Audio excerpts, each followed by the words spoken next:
what are the most used tools for data processing or data visualization, right? You have Tableau, you have OBIE, Power BI, etc., Cognos, etc. But as you think through this in terms of what our business users are actually working on, right? How they deliver, how they make those decisions, right? Predominantly, a lot of those decisions are being made as business leaders are communicating to their managers, etc., using PowerPoint, right? First thing is that kind of is the biggest visualization tool that we use. And if you see what feeds into these PowerPoint are the local Excels and those kind of data sets they have locally. Okay, so as we think about a self-service framework, we want to ensure that we understand how decisions are made, what goes into making that decision, how is the information for delivering those or coming to those decisions is delivered to the leaders. Okay, so as we think about this journey on self-service analytics, right? If I take an example of a restaurant, right? So when you look at a restaurant, you want to have, like, for a chef, if you say, "Hey, I want to have the right tools to get the dish to serve to the customer," right? So having the right tools like the oven or the gas range, without it being needing a rocket scientist to use it, simple to use BI tools, right? Having the right ingredients, right, to be able to prepare your dish, right? It should not be that, hey, I need tomatoes and I need to start growing them, or if I need eggs, I need to buy chicken to get those eggs, right? So how do you have the ingredients, and how do you ensure that you can easily go and get them, whether it's a drawer, whether it's a refrigerator, etc.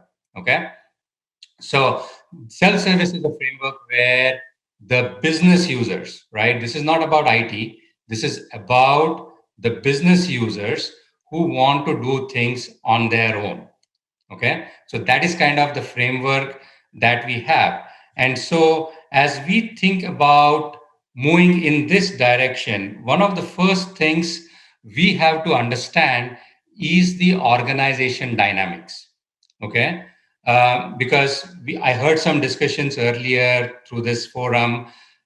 Self-service may not be right for everybody. Okay, so as you look at and assess your organization, you need to understand what kind of organization you have, whether it is the structure of the organization, how the organization is within the industry, how your leadership is reacting or behaving from their decision making process, how are the business users, right? How,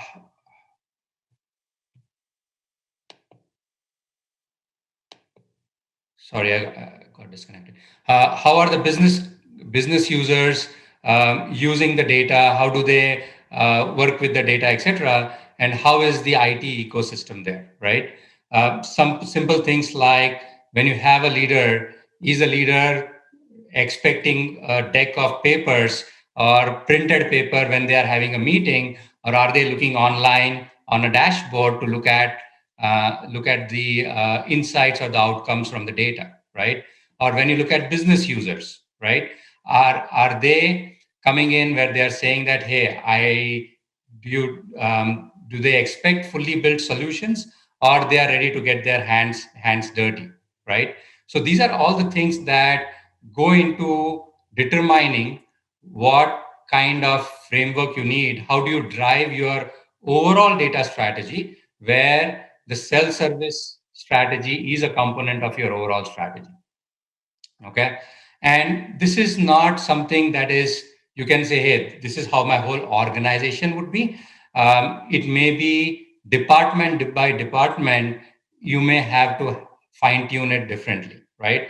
It is possible that your chief sales officer is much more tuned to using technology, while maybe another department leader is not so much, right? So in that terms, how do you fine tune your engagement, on your delivery of self-service will determine based upon those factors. Okay. Um, sorry about this. I have So this was what was mentioned before as part of the introduction, right? When you look at the audience, or sorry, look at the business users, right? I remember when I started this journey, data journey 12 years back, and in the first 5 years, I was doing the traditional data warehouses, right? The data warehouses, the ETLs, etc. And that was when I moved into this role. I would talk to the business users, and predominantly a large part of the business users would say, "Hey, I just need a button. Okay, just press the button. I need everything in that space. Okay, all the analytics to be delivered to them. Right? Today, things are changing significantly. I mean, this is what we are hearing from our organization. Maybe not all the organizations. Some of you might be hearing this. Is that as the new people are joining from the educational institutes, right? They are coming skilled and equipped with data management skill sets. Many of them are coming with expertise in data science tools like Python or R or whatever, right? And they are exceedingly telling us, they are demanding from us to say that, hey, just tell me where the data is. I am part of the function. I know how the data is to be used. I know what is expected to be driven from the data, and that is how they are expecting us to deliver analytics to them. Okay, so you see that there is a big change that is happening across the organization where they are demanding self-service from us. Okay. Going on, as you think about this self-service journey, right? There are different aspects of self-service, right? I mean, hey, we have been doing PowerPoint, which is basically visualization, and you will see that here, yes, there is an aspect of self-service visualization that we can deliver. Okay, but you also see that folks in the capacity what we call as shadow IT, they have servers below their desks, and they do a lot of data processing, etc., just within their ecosystem or their couple of folks, etc.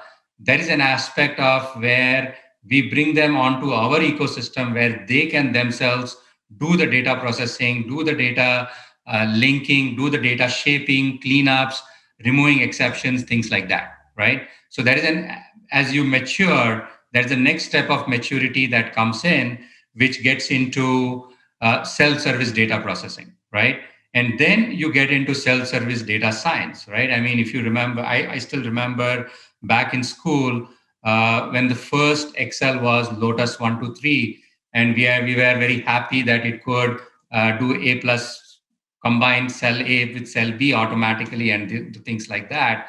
But now you will see that even something basic as Excel has a lot of what I would say mathematical and trigonometric and statistical functions embedded within the tool itself, right? So, how do you think about this organization which has what I would say the citizen visualization developers, citizen data processors, citizen data scientists, and how do you fine tune the delivery of your self service framework to be able to support these varied use cases?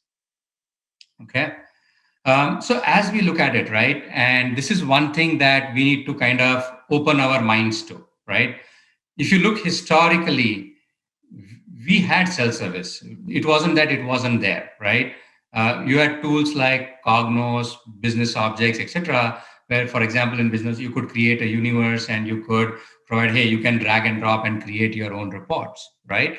But as your citizen analytics, right, goes across that maturity curve, the boundaries have to expand, right? It's no longer about only a tool, but it is about your complete data analytics ecosystem that becomes game from a self-service framework standpoint, right?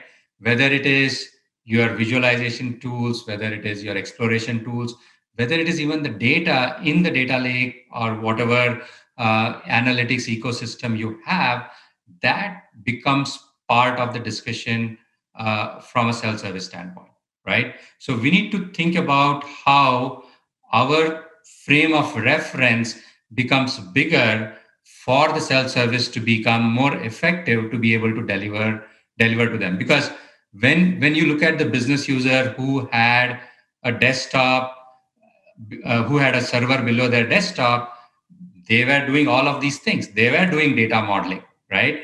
They were doing visualization. They were doing data exploration and ETL and transformation, etc. So as you have them adopt to your self-service framework, we need to ensure that we are meeting all their requirements to be able to give those capabilities to them.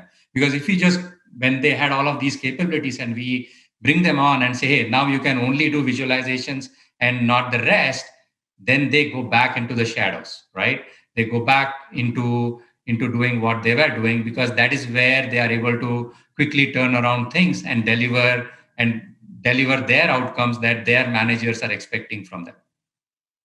Okay, so that is an aspect of increasing the scope in terms of that. Okay, now when we look at self service, right, it has multiple components, and we just have 30 minutes and maybe even 20 minutes to cover.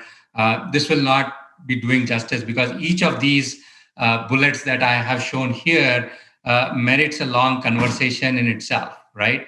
It includes everything from what about your requirements, right, that you have? How do you document your requirements, understand your requirements, right? How do you provide information on availability, right? It is availability of your analytics, because you don't want to reinvent the wheel. If somebody has already created a semantic layer, or somebody has already created a dashboard, or if the data is there in your data lake, how do you provide visibility to that across the different layers of your tech stack, right? So that is the availability piece of it. And then it comes to the definition, right? So ensuring that how can you work with your business community to enrich your data catalog, right? Here the concept of crowdsourcing comes in, right? Because you have so much of data in your ecosystem. As an IT person, you might not know everything, right? Sometimes the business user knows what exactly that field is for. So how do you develop that catalog and that business glossary in partnership with your business community to ensure that it has more complete and more, what I would say, accurate information about the data, right? Access, governance, control, right? A lot of discussions in the previous session on how do you provision access to the business users to ensure that whether it is generally used data, whether it is sensitive data to the company, like anything with intellectual property, or if it is like IIP, things that impact GDPR, etc., how do you provision that access, right? Reliability of the data, right? Having good quality data, right? And this is where you get into a definition of good enough, right? Because if you look at my earlier 5 year stint in doing traditional data warehouses, we would try to get perfect and we would never get there, right? So the question is, what is good enough, right? And you need to be able to partner with your business partners to say what is good enough in this ecosystem, right? For example, we talk about our equipment that we service, right? There are some equipment which we have a contract for. There are other equipment where we we just do transactional services, and there are other equipment which is not even in our scope. The quality of data that you need for the different types of equipment for the different types of customers would be different, right? In case of where you have a contract and you may have a gain share agreement with them, you may need very high fidelity data. In other cases, the data may be good enough, right? As long as I know what the equipment is, some configuration information, that may be more than sufficient, right? Then you get into tools, right? There are a lot of tools in the market. So this problem of self-service is not an IT issue, right? The tools, etc., we can figure out. IT has the capability. All the tools that have been mentioned in the previous forums, any of those tools will work. You need to provide kind of a guide for the users to navigate the tools. Okay, to say, hey, if you are doing visualization, this is a better tool. If you are using data processing, then this is a different tool to use, right? And then the aspect of data literacy that came up again in many of, as I'm picking up all of the previous sessions. Data literacy came up, right? What is the training? Classrooms, self-paced trainings, collaboration tools for teams across to work together, right? What are those frameworks that you have that you can include within your self-service framework? And sharing of information, right? For example, we have a single portal where all the information, whether it is the analytics catalog, the data catalog, the certified reports, the training, etc., is all communicated through a single portal. Okay, so as you think about this, there are different components that come into developing a self-service framework, right? So a couple of things I'm going to touch upon these in this space. First, is the data available? And I know it's a bit hazy. I cannot see all the words in the left side of it, but is the data available, right? As you look at it, we have built a single data lake where all our data is hosted, the raw data as well as the transformed data that is made available to our business users. So having one place to go to, because if we go in and say, hey, for my finance data, go here, for my supply chain data, go there, etc., the business users will disconnect from your solution. Okay, how can you go to one place to go to? So if you see, like, we have brought 12 ERPs, CLM, CRM, PLM, 300 other applications across our ecosystem into the data lake and made it available as a single place to go to, right? The other important piece is Excel, and how do we embrace Excel? Okay, this is very critical, right? In the first 5 years, when I did the traditional data warehouses, I would say no to Excel, right? Hey, Excel is not supported, we don't use it. But we realized that our business users across the spectrum use Excel. And if my team does not embrace Excel, we are not going to make an impact. So you will see that we have 500 Excel files which we have loaded into our data lake ecosystem. Okay, and it is very automatic, and we have made it a very simple process. Like somebody was saying before, we have a workflow. You need to ingest the data. It goes through the security review for PII, sensitive data analysis. If that data is eligible, then we load it into our ecosystem.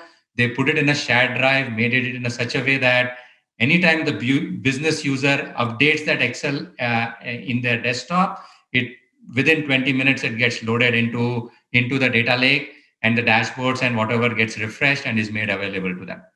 Okay, so we have been able to pull the shadow IT out of the shadows into our ecosystems. Okay, so this is very important, because if you want to drive adoption within the business community, you need to be able to embrace what the tools and technologies they are using. Okay, then the other aspect is the usability of the data, right? uh, like when I was doing the data warehousing, we had star schemas, facts, dimensions. And when you say, hey, you want business users to use it, doesn't work, right? So we had to go with the concept of creating what you call, this is Legos. If you think the concept of Legos for kids, right? You create those Lego building blocks, right? I was talking in the other joint panel before, purchase orders. Here is a data object for purchase orders. Here is a data object for inventory. Here is a data object for sales orders. These are my data objects. The business users don't have to worry about, I have to link 5 or 50 different tables, because if you look at ERP, a purchase order is made up of 50 different tables to create one data object in an ERP. because of the RTBMS structure it has, right? But if you say, hey, this is my purchase order data set, business users understand it and they can decide what they want to build. They can pick what Lego pieces they want to decide what they want to build. Okay. And then you get into the data quality piece of it. We have a framework for data quality. We also measure the data quality. And the important thing here is that let perfect not be the enemy of good. Okay. Good enough is fine. You will get a lot more achieved. Don't wait for perfect to happen. Okay. Um, so the last slide is kind of where the proof is in the pudding, right? When I said, hey, I was doing traditional BI, and this is where I'm trying to connect the dots together, is where we said that I had a whole data warehouse ecosystem, right? Hardly 1,000 users would use that ecosystem. Today, almost like 10,000, more than 50-60% of my user community is hitting our data lake ecosystem on a quarterly basis. Okay. We didn't have any business developers. Today, we have about 1,000 business users, non-IT people who are creating content in the data lake. Okay. Today, only a very small portion of the content is delivered by IT. Okay. And our delivery times are significantly less today. In many cases, it is immediate. Okay. So, so you will see that when we look at this, we are delivering outcomes across all the functions: supply chain, finance, commercial, engineering, etc.